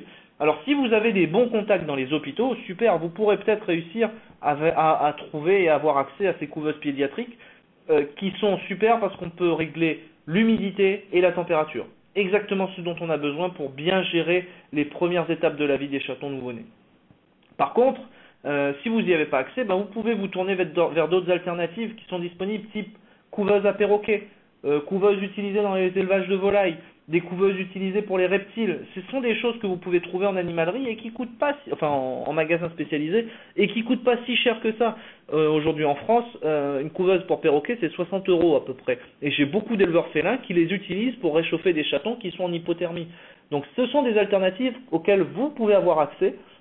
N'hésitez pas à les avoir sous la main parce que je pense que ce qui est le plus important aujourd'hui en élevage félin et canin, etc., quand on est éleveur, c'est d'être préparé aux situations difficiles. Et ça, c'est une chose que je peux vous garantir malheureusement, c'est que vous allez en rencontrer. Si vous avez ça sous la main, si vous avez un équivalent sous la main, au moins vous savez que vous êtes paré et que vous pouvez réchauffer le chaton au besoin. Et important de réchauffer le chaton, encore une fois, avant de biberonner. J'insiste vraiment avec ça parce que c'est une des erreurs que je rencontre les plus fréquemment. Alors, on parle souvent de syndrome des 3 H, en fait, dans l'espèce féline et canine, en néonatologie. En fait, votre chaton, il a froid. Comme il a froid, il est plus capable de digérer. Et il devient plus faible, donc il tète plus. Donc il se déshydrate et en même temps, comme il se déshydrate et qu'il tète plus, il tombe en hypoglycémie. Donc vous voyez que ces 3 facteurs, hypothermie, déshydratation, hypoglycémie, sont tous intimement liés et entre eux. Ces chatons, c'est plus de 82% d'eau. Leur barrière cutanée n'est pas complètement efficace. Donc les pertes d'eau sont beaucoup moins facilement maîtrisées que chez un individu adulte. Les reins ne sont pas matures. Il ne concentre pas, donc à chaque fois que le chaton urine, il élimine beaucoup d'eau qu'il a besoin de remplacer en tétant. Donc du coup, le moindre petit truc favorise la déshydratation. Comment combattre cette déshydratation? Il faut les nourrir fréquemment. Alors là, c'est là où si vous avez la mère, si vous avez une chatte qui est une bonne maman, c'est tout bénef pour vous. En règle générale, un chaton qui tète avec sa mère, il va prendre entre 10 à 20 repas par jour. C'est beaucoup. Si jamais vous devez vous substituer à la mère, ou parce que la mère n'a pas de lait, sont des choses qui peuvent arriver, ou parce que la mère n'est pas capable de... ou parce que vous avez perdu la mère malheureusement pendant la mise bas pour X ou Y raison, vous allez devoir vous substituer à la mère et regarder le rythme de repas recommandé par jour. Première semaine, 8 repas par jour. Donc un repas toutes les 3 heures. Imaginez que vous avez une grosse portée de 12 Maine Coon. Là, je peux vous dire une chose, vous n'allez pas dormir beaucoup pendant cette première semaine. J'espère qu'il y a beaucoup de monde à la maison pour vous aider et que vous avez beaucoup d'amis pour faire des rotations. Moi, à l'école vétérinaire, j'étais content, j'avais plein d'étudiants pour faire ça. Mais deuxième semaine, au moins 6 repas par jour. Troisième semaine, au moins 4 repas par jour. Donc vous voyez que le rythme est quand même assez soutenu. Après 3 semaines, en règle générale, quand on a à nourrir des chatons avec un lait maternisé, on va après, au début de 4 semaines, commencer à les sevrer parce que du coup ce sera beaucoup plus facile pour vous de gérer les besoins qui sont en perpétuelle augmentation et donc de mieux gérer les apports nutritionnels sur ces chatons. Mais là pour le coup, il y a un rythme auquel vous devrez nourrir les chatons qui est important et qu'il faut garder en mémoire, surtout si vous n'avez pas la mère sous la main. Si jamais vous avez la mère, c'est tout bénef quand même. Contrôler l'humidité de la pièce également. En règle générale, alors, une humidité trop basse qui peut conduire à une déshydratation, c'est pas très fréquemment retrouvé en élevage. L'humidité adéquate serait entre 55 et 65%. Donc aujourd'hui, comment vérifier ça? Vous pouvez aller chez Canadian Tire ou Walmart et vous pouvez acheter une petite centrale météo que vous posez dans la pièce qui vous donnera exactement la température dans le milieu, la température. Oui, ça vous donne d'ailleurs la température dans la pièce et l'humidité ambiante, ce qui vous permet de savoir si vous êtes dans ce range de 55 à 65. Très souvent, on a une humidité qui est beaucoup plus élevée parce que quand on nettoie, on va nettoyer avec de l'eau et quand cette humidité est beaucoup trop élevée, quand par exemple on utilise beaucoup trop d'eau de lavage, il y a une chose que vos agents pathogènes, type bactéries de l'environnement, etc., elles vont beaucoup aimer, c'est quand il fait chaud, et là ce sera le cas dans la maternité parce que vous devez maintenir une température assez élevée, par contre et une humidité très forte. Donc si vous avez les deux, les agents pathogènes vont pousser à grande vitesse. Donc essayez de maîtriser tant bien que possible cette humidité. Aujourd'hui, alors moi dernièrement j'avais visité une structure dans les maritimes où c'était un élevage canin, mais la même chose peut se faire en élevage félin. La pièce, la maternité, il y avait une espèce de grand déshumidificateur qui était collé sur le mur et qui maintenait l'humidité de la pièce à 50%. Fantastique parce que quand on entrait dans la pièce, on sentait que c'était pas humide. On sentait que souvent, quand on rentre dans une pièce humide, on le sent. Là, il n'y avait aucun souci, et le gars me montrait, hein, vous voyez, 50%, je suis nickel. Et effectivement, c'était le cas. Je vois qu'il y a une question là en bas, humidité de la pièce et non du nid. Oui, humidité de la pièce. Puisque très souvent, l'humidité, autant la température, c'est quelque chose qu'on va pouvoir concentrer dans un endroit, autant l'humidité, comme ce sont des gouttelettes d'eau en suspension dans l'air, c'est très souvent global à la pièce, effectivement. Donc, contrôlez l'humidité. Le mieux l'humidité est contrôlée, le mieux ce sera bénéfique pour vos chatons. Et ce sont des individus, encore une fois, les chatons qui sont prédisposés à l'hypoglycémie. À la naissance, vos chatons, ils ont très peu de réserves. Et ils ont encore moins de réserves si malheureusement comment ça s'appelle? Si malheureusement la nutrition de ces chatons pendant la gestation n'a pas été, enfin de la mère pendant la gestation n'a pas été optimale. Donc encore une fois, la façon dont vous nourrissez la mère pendant la gestation pourra potentiellement impacter les chatons à la naissance, parce que s'ils n'ont pas reçu s'ils n'ont pas été correctement alimentés par la mère pendant la gestation, ils auront moins de réserves, ils seront plus prédisposés à l'hypoglycémie. Donc faites en sorte de la nourrir correctement pendant la gestation, et là encore je vous renvoie à cette vidéo sur notre site, pour justement optimiser les chances de survie de vos chatons. Donc les organes ne sont pas encore fonctionnels, donc ont beaucoup plus de mal à réguler le taux de glucose. La régulation passera entièrement par l'alimentation, d'où encore une fois ce schéma ce schéma de combien de fois il faut nourrir, etc. Par jour, important à respecter si jamais vous devez vous substituer à la mère. Et là, vous voyez deux petites choses. Donc, vous avez une photo où en fait l'éleveur donne au biberon, biberonne le chaton. Et regardez cette photo-là ici. Ici, c'est un sondage gastrique. Donc, aujourd'hui, je pense que tout éleveur félin devrait savoir comment sonder un chaton. Parce que vous vous rappelez, certains chatons, s'ils sont très faibles, et ce qui peut arriver en cas d'hypoglycémie, ils vont perdre les réflexes de succion.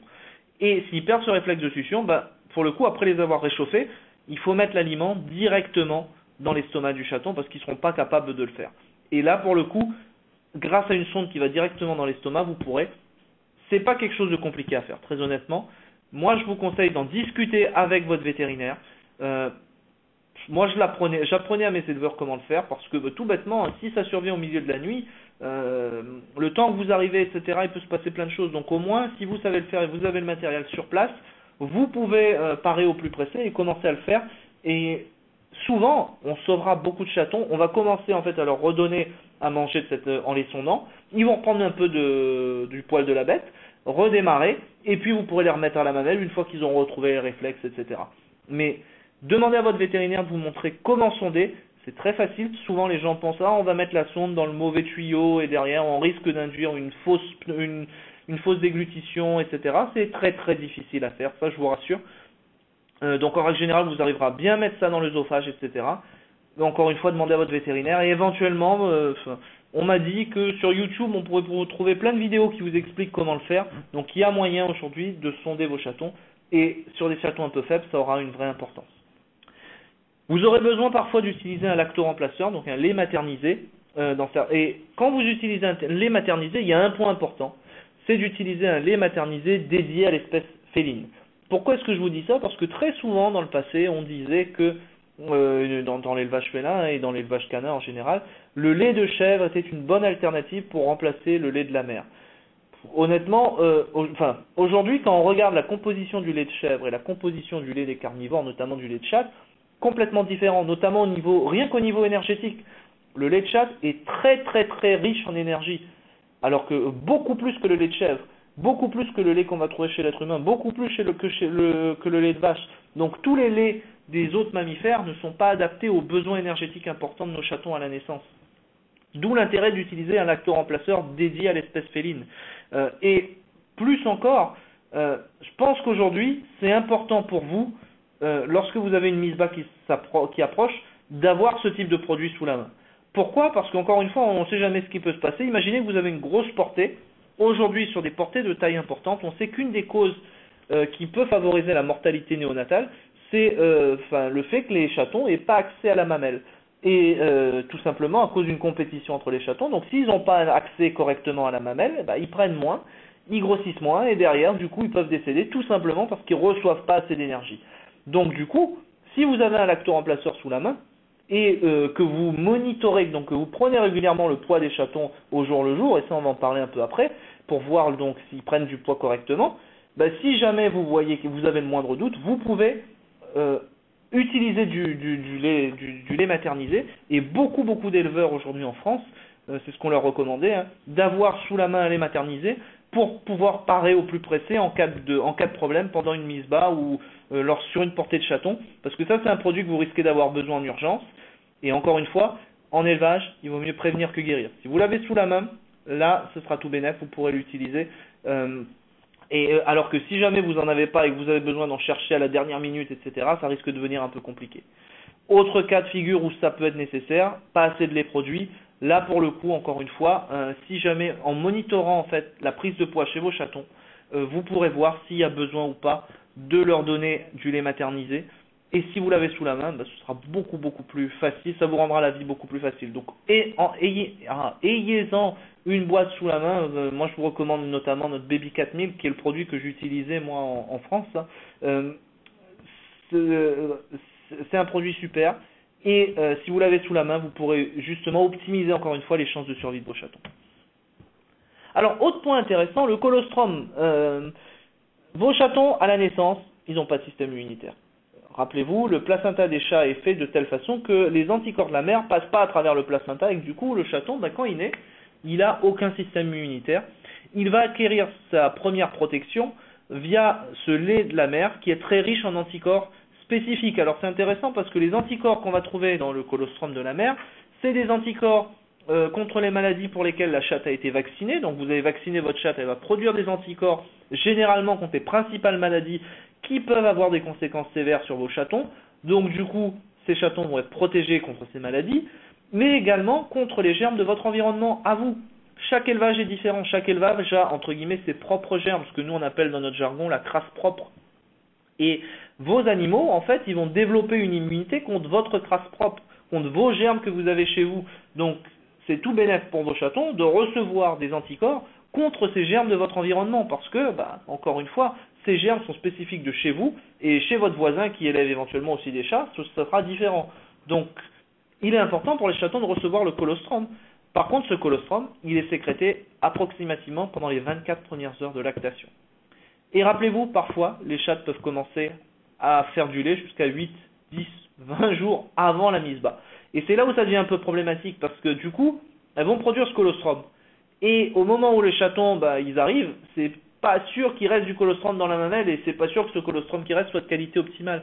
Donc si jamais les chattes commencent à produire du lait bien avant la mise bas, ce qui peut arriver, une des choses, alors autant sur du chien c'est facile, autant sur du chat c'est pas gagné, mais en règle générale les chats de race sont plutôt super sympas, donc ça peut s'essayer. Une des choses que vous pouvez faire, c'est récolter le lait de ces chattes, donc avec des petits tubes, et masser les mamelles, récupérer ce lait, les garder en fait dans des petits tubes au congélateur à moins 20 degrés, ce qui va vous permettre de les conserver pendant à peu près 6 mois, et comme ça quand la chatte met bas, vous avez du colostrum congelé que vous pouvez utiliser pour optimiser et doper en fait le système immunitaire des chatons, parce qu'une des principales causes de mortalité néonatale aujourd'hui, c'est le défaut d'absorption colostrale, bien identifié dans toutes les espèces de mammifères aujourd'hui et chez le chat également. Donc si jamais la mise bas commence avant, essayez de récupérer du colostrum de cette chatte, le congeler pour pouvoir l'utiliser quand les chatons seront expulsés. Si jamais il n'y a pas de colostrum, notamment, quelles sont les alternatives que vous avez? Des substituts commerciaux existent, je ne sais pas s'il en existe au Canada, mais dans certains pays, on a des produits qui sont vendus comme substituts de colostrum. Le colostrum, il a deux rôles. Premièrement, c'est un booster énergétique. Sa concentration énergétique est un peu plus élevée que celle du lait, et c'est un booster immunologique pour les chatons nouveau-nés. Les substituts commerciaux sont uniquement des boosters énergétiques. Ils n'apporteront pas ce côté immunitaire, et donc du coup c'est mieux que rien, mais par contre malheureusement ça n'apportera pas cette immunité que dont vos chatons ont besoin pour pouvoir se développer le mieux du monde par la suite. Donc automatiquement, malgré ce booster énergétique, ce sont des chatons qui seront beaucoup plus fragiles que des chatons qui auront reçu le colostrum. Le colostrum congelé pour moi reste la meilleure alternative. Encore une fois, le colostrum congelé, quand vous allez l'utiliser, donc conservez-le au congélateur si vous pouvez en récupérer, à moins 20 degrés, et avant de l'utiliser, pour le réchauffer, pour le décongeler, décongelez-le au bain-marie, pas au micro-ondes, parce que si vous le décongelez au micro-ondes, les anticorps à l'intérieur sont des protéines. Donc, du coup, si vous utilisez des protéines, enfin si vous utilisez un micro-ondes, vous allez détruire toutes ces protéines. Donc, à décongeler au bain-marie à 37 degrés, avant d'utiliser. Autre possibilité, éventuellement l'adoption, si vous avez une autre chatte qui a mis bas à peu près dans le même temps et qui produit encore du colostrum, ce qui veut dire qu'elle est dans ses 24 premières heures de lactation, et faire adopter les chatons par cette chatte, ça généralement c'est possible uniquement dans les très grosses structures, vous avez plusieurs chattes qui peuvent mettre bas en même temps, ce sera rarement le cas chez la majorité des éleveurs félins. Si c'est disponible, ok, très bonne solution, si ça l'est pas, il faut se tourner vers les autres solutions. Je voyais une question qui est écrite, c'est quoi le nom du lait maternel à utiliser? Je pense que vous parlez du lait maternisé à utiliser chez la chatte. Moi, je vous recommanderais d'utiliser le Baby Cat Milk de Royal Canin. Et ça, c'est quelque chose que vous pouvez voir avec vos représentants de Pro Royal Canin. Vous pouvez les contacter, elles vous expliqueront comment faire pour vous en procurer. C'est à mon sens un des meilleurs laits maternisés qu'on a aujourd'hui sur le marché en Europe. Moi, c'est celui que j'utilise en permanence. Autre chose importante, vos chatons, vous le savez, sont fragiles. Il est important d'assurer une hygiène optimale via un nettoyage et désinfection, notamment de la pièce. Personne n'aime ramasser les crottes, mais je vous parlais tout début de la présentation de l'importance du type de matériau de la boîte. C'est mieux d'avoir une boîte en plastique. Ce plastique, vous pouvez facilement nettoyer et désinfecter. La même chose au niveau de la pièce. Et éventuellement, si vous avez une pièce ici, vous voyez, tout est carrelé. Facile à nettoyer et désinfecter. Si tout est de la carpette, beaucoup plus compliqué à gérer. Donc pour le coup, avoir un environnement adapté où vous pouvez justement optimiser ce nettoyage désinfection qui pourrait être l'objet d'une conf entière juste sur ce sujet, mais pouvoir bien gérer l'hygiène de la pièce pour donner le maximum de chance à vos chatons. Et comme on était sur l'immunité, on va parler un petit peu d'érythrolyse néonatale qui est quelque chose auxquels vos chatons peuvent être sujets. Alors l'érythrolyse néonatale, c'est une affection qui mixe en fait un petit peu de la génétique, de l'immunité. Pourquoi? Parce qu'en fait chez le chat on a trois groupes sanguins. Trois groupes sanguins A, AB, B, et en fait qui correspondent à trois allèles. L'allèle A, l'allèle AB, l'allèle B. Donc l'allèle A est dominant par rapport à AB, qui est lui-même dominant par rapport à B. Donc B est le récessif ultime quand on parle en fait d'allèles qui correspondent au groupe sanguin chez la chatte.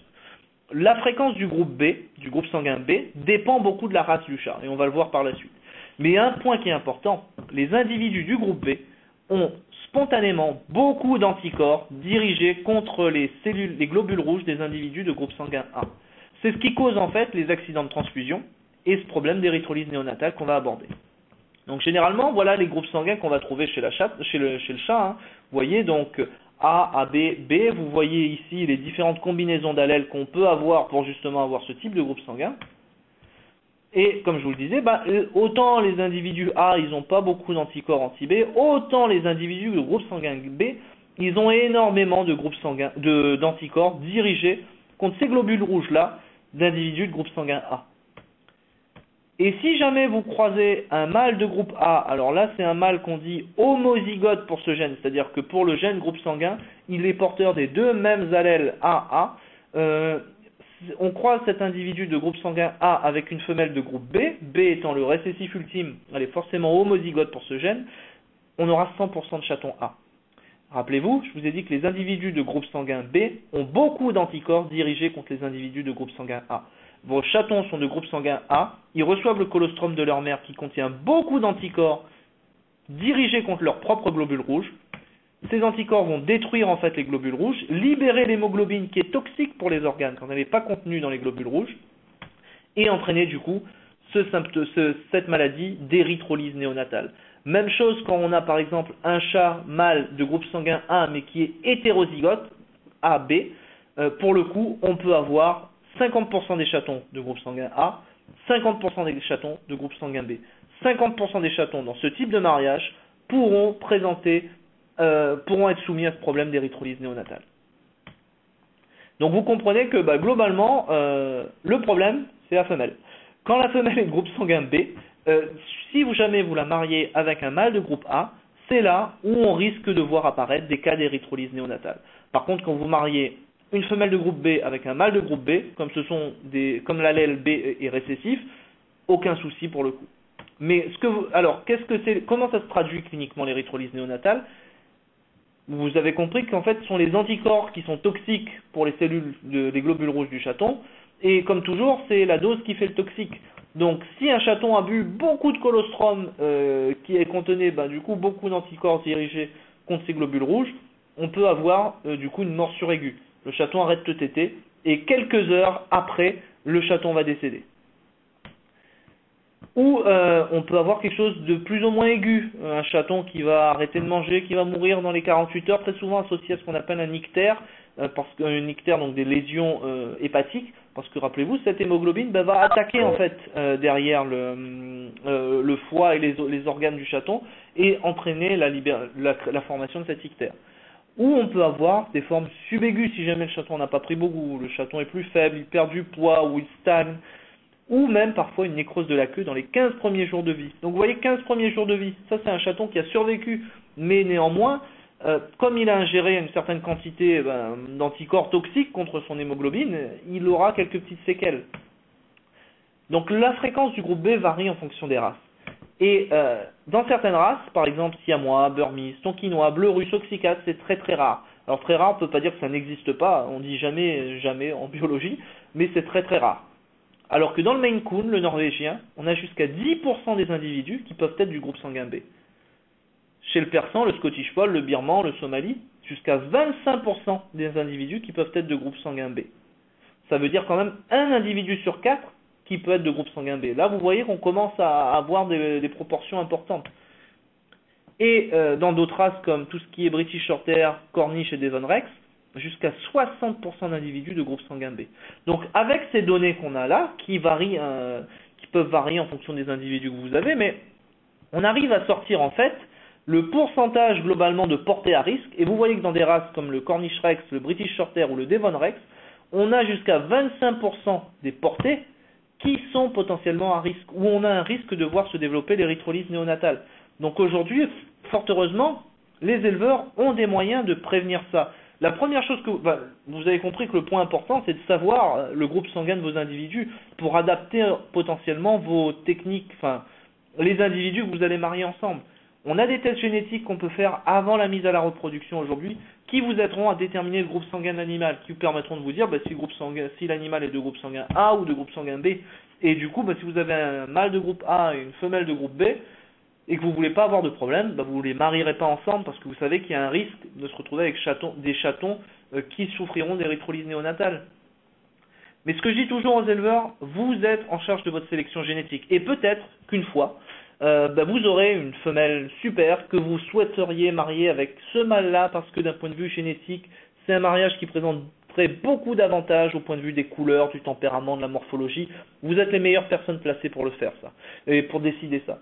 Mais si vous pensez que ça a un intérêt pour votre programme de sélection génétique, vous pouvez le faire. Néanmoins, il faudrait éventuellement tester les chatons à la naissance pour voir si ces chatons peuvent téter la mère, parce que il est possible que vous ayez des chatons de groupe B quand même, ou retirer les chatons de la mère pendant les 24 premières heures de vie. Parce que rappelez-vous, au bout de 24 heures, les chatons ne peuvent absorber le colostrum que pendant 24 heures. Après la naissance. Après 24 heures, la barrière intestinale en fait à travers lesquelles les anticorps vont passer va s'imperméabiliser et du coup le chaton, il y aura plus de risque qu'il s'intoxique entre guillemets avec le lait de sa mère parce qu'il n'absorbera plus les anticorps qu'il y aurait éventuellement dans le colostrum de sa mère. Donc vous avez les deux alternatives, ou tester les chatons à la naissance et voir quels chatons peuvent être mis à la mamelle et retirer les autres, ou retirer tous les chatons de la mamelle pendant les 24 premières heures et du coup pendant les 24 premières heures suppléer la mère avec un lait maternisé. Ça, sachez que c'est une option que vous avez aujourd'hui qui peut être intéressante en fonction de ce que vous voulez faire d'un point de vue sélection génétique. Rappelez-vous également que ces nouveau-nés sont immatures d'un point de vue digestif, ils sont incapables de déféquer par eux-mêmes. Du coup, si jamais il n'y a plus la mère et que ou qu'elle n'est pas une bonne maman et que vous devez éventuellement nourrir les chatons au biberon, il est recommandé de stimuler, parce que ce sont des réflexes, la défécation et la miction après chaque repas. En règle générale, on vous recommandera de prendre une petite compresse avec de l'eau humidifiée avec de l'eau tiède, que vous frotterez au niveau de la zone périnéale du chaton pour stimuler du coup la défécation et la miction, et ce après chaque repas. Parce que si jamais vous ne le faites pas et que la mère ne le fait pas, ce qui risque de se passer, c'est que comme c'est un réflexe, ben les chatons n'évacuent pas leurs fesses, leur urine, ils vont malheureusement derrière s'intoxiquer en quelque sorte avec leurs propres fesses. La constipation chez le chaton est très souvent liée justement au défaut de stimulation de ce réflexe périnéal pendant les premières semaines de vie. Comme ça, si jamais vous avez des problèmes de constipation ou de diarrhée néonatale sur les chatons, ce qui peut survenir des fois quand on a des chatons qui mangent trop, des chatons un peu gourmands qui consomment beaucoup trop de lait, sachez qu'à l'aide des laits maternisés, aujourd'hui, c'est quelque chose qu'on peut réguler. En fait, en jouant sur la concentration du lait, on peut ou combattre la constipation ou combattre la diarrhée, pardon. Ce sont des données que moi j'ai fournies à nos représentants aujourd'hui, nos représentants Royal Canin. Donc si jamais vous avez des chatons constipés ou des chatons qui ont la diarrhée pendant les premières semaines de vie et que vous souhaitez utiliser du lait maternisé pour essayer de réguler ça, qui est à mon sens une des meilleures options qu'on peut avoir, n'hésitez pas à nous contacter, on pourra vous expliquer comment l'utiliser à ce moment-là pour combattre ce type de symptômes. Donc surtout un point important, pas suralimenter, et c'est pour ça qu'il est important de surveiller de façon précise les quantités que vous allez donner à vos chatons si vous devez vous substituer à la mère avec le lait maternisé. Si vous leur en donnez trop, sur des chatons un peu voraces, ça peut tourner en diarrhée à cause d'une surconsommation. Rappelez-vous de stimuler après le repas, je vous en ai déjà parlé du contrôle de la température interne, etc. Je ne reviens pas dessus. Un point bête, utilisez un lactoremplaceur sans amidon. Pourquoi? Parce que les chatons ne sont pas capables de digérer l'amidon. Là, ça rejoint ce que je disais un peu avant. Utilisez un lactoremplaceur dédié à l'espèce féline, ça répondra beaucoup mieux à leurs besoins. Un chaton en bonne santé prend du poids quotidiennement. Donc, s'il y a une chose que je vous recommande, c'est peser vos chatons quotidiennement. Généralement, un chaton peut perdre un petit peu de poids le premier jour après la naissance. Mais dès le deuxième jour après la naissance, il doit prendre régulièrement. Un chaton en bonne santé, il prend du poids tous les jours. Il n'y a pas vraiment de règle, on dit des fois que le chaton doit prendre 2 à 4 grammes de poids adulte par jour. Retenez qu'il doit prendre du poids. S'il prend du poids régulièrement, tout va bien. Si jamais il fait un plateau dans sa courbe de croissance, ou il perd du poids, là il y a un souci, et la première chose que vous avez à faire, vous à votre niveau, c'est vérifier sa température interne, 2 le biberonner avec un lactoremplaceur, parce que peut-être qu'il n'a pas suffisamment accès à la mamelle, et si 24 heures après avoir mis ça en place, vous trouvez qu'il continue à perdre du poids, allez voir votre vétérinaire. Parce que là, il y a peut-être un souci autre, une infection, etc. Et il y aura peut-être besoin de mettre en place une thérapeutique adaptée. Très souvent, on va essayer de combattre des phénomènes septicémiques potentiels liés à des bactéries. Gardez à l'esprit que si vous voulez utiliser les antibiotiques que vous avez gardés de la dernière maladie d'un de vos chats, ça peut ne pas convenir parce que le chaton est spécifique, on ne donne pas les mêmes antibiotiques, pas les mêmes posologies, pas les mêmes rythmes d'administration. Donc voyez avec votre vétérinaire avant d'administrer quelque traitement que ce soit à vos chatons. La première chose que je pense que vous devez faire, c'est opter pour un lait maternisé dans un premier temps. 24 heures après, si rien ne va, là vous allez voir votre véto. Et je vous parlais de ces septicémies qui sont certainement une des causes assez classiques d'infection chez les chatons qui peuvent entraîner cette perte de poids et ce plateau. On peut avoir des infections du cordon ombilical, une des infections les plus fréquentes aujourd'hui chez les mammifères. C'est pour ça que si vous avez un bébé ou un poulain, un veau, souvent quand on va avoir des problèmes, des animaux qui vont pas bien pendant les premiers jours de vie, première chose qu'on va faire, c'est une échographie en fait de la zone ombilicale pour voir s'il n'y a pas un abcès à l'intérieur de l'abdomen derrière cette zone ombilicale. Et là pour le coup, une des choses que vous pouvez faire, je vais vous en parler un petit peu après, c'est vous focaliser sur les soins au cordon chez cet animal. Également, on peut parfois trouver des infections oculaires, des infections cutanées. Donc ça peut être lié aux germes potentiellement dans l'environnement, d'où l'intérêt de maintenir une bonne hygiène au sein de votre chatterie. Alors j'insiste beaucoup là-dessus, mais je pense qu'aujourd'hui, pour les éleveurs félins, c'est vraiment une des choses sur lesquelles il faut se focaliser. C'est la première porte de défense de votre élevage. Si vous avez une bonne hygiène de votre élevage, je ne dis pas que vous vous prémunirez contre tout. Malheureusement, quand vous élevez, vous êtes prédisposé à avoir des soucis, des maladies infectieuses. Et ça, vous devez bien en être conscient déjà. Mais en tout cas, vous diminuerez les risques de voir apparaître ce type de maladie. La photo que vous avez ici à droite, c'est un éleveur où en fait, c'était propre chez elle. mais son protocole de nettoyage désinfection était pas optimal. Je m'explique. En fait, ce qu'elle faisait, quand on nettoie et désinfecte, c'est un processus en deux temps. Un, on va nettoyer avec un bon savon, un bon détergent pour enlever la matière organique. Deux, on va désinfecter avec un bon désinfectant, type, je sais pas moi, eau de javel notamment, par exemple, etc. Ici, dans ce cas-là, ce que cette dame faisait, elle utilisait uniquement de l'eau de javel, sans nettoyer au préalable. Les désinfectants type eau de javel sont inactifs en présence de matière organique. Ce qui veut dire que si vous utilisez l'eau de javel sans nettoyer au préalable, c'est pas efficace. Vous croyez être protégé parce que ça a l'air propre, c'est physiquement propre, mais d'un point de vue bactériologique, microbiologique, c'est pas propre. Il reste encore beaucoup d'agents pathogènes qui peuvent contaminer vos chatons. Donc du coup, il est important d'opter pour un protocole adapté. Encore une fois, ça pourrait être j'ai des confs de 3-4 heures sur ce topic-là, donc on va pas s'appesantir là-dessus, mais gardez bien à l'esprit que c'est la meilleure défense pour votre élevage.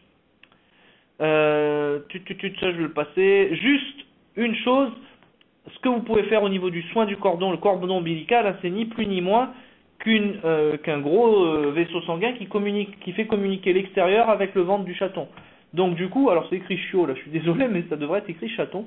Mais typiquement, ce qu'on va vous recommander après la mise bas, suturez ce cordon ombilical assez loin de l'abdomen, 2-3 cm, pour une raison toute bête. Si vous suturez juste à la base de là, ici, s'il y a des germes qui veulent utiliser le cordon ombilical pour entrer dans le ventre du chaton, et le temps, le trajet qu'ils ont à faire est très très court et c'est beaucoup plus facile pour eux de pénétrer dans le ventre de ce chaton.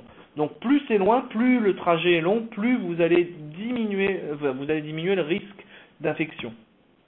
Coupez avec des ciseaux propres, bien évidemment, sous la suture, et surtout désinfectez le moignon avec une solution antiseptique.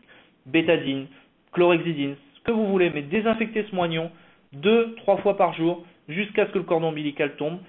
En règle générale, il va tomber au bout de 2-3 jours. Et des fois, les gens me disent, mais si la mère a coupé le cordon elle-même, etc., est-ce que je dois toujours désinfecter? Je dirais encore plus, vous devez désinfecter, parce que la bouche des chats contient énormément de germes. Et du coup, si elle a coupé le cordon, certains de ces germes peuvent commencer à se balader dans le cordon ombilical et commencer à remonter vers l'abdomen du chaton. Donc à ce moment-là, il est important de désinfecter le moignon du cordon ombilical pour justement mettre toutes les chances du côté de votre chaton. Et vous voyez, voilà globalement à quoi ça ressemble, hein. Vous avez ici le cordon ombilical qui est coupé à peu près 2-3 cm de l'abdomen du chaton, désinfecté à la bétadine, 2-3 fois par jour.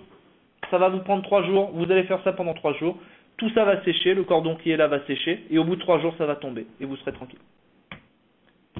Et on a fini. Donc écoutez, merci beaucoup pour votre attention. Merci d'être resté tard ce soir pour m'écouter parler reproduction féline, qui est un sujet passionnant, comme vous pouvez bien l'imaginer. Ce que je vous propose maintenant, c'est qu'on va faire une petite séance de questions pendant à peu près 5 minutes. Donc posez vos questions sur le chat et je me ferai une joie d'y répondre. Et à tout de suite.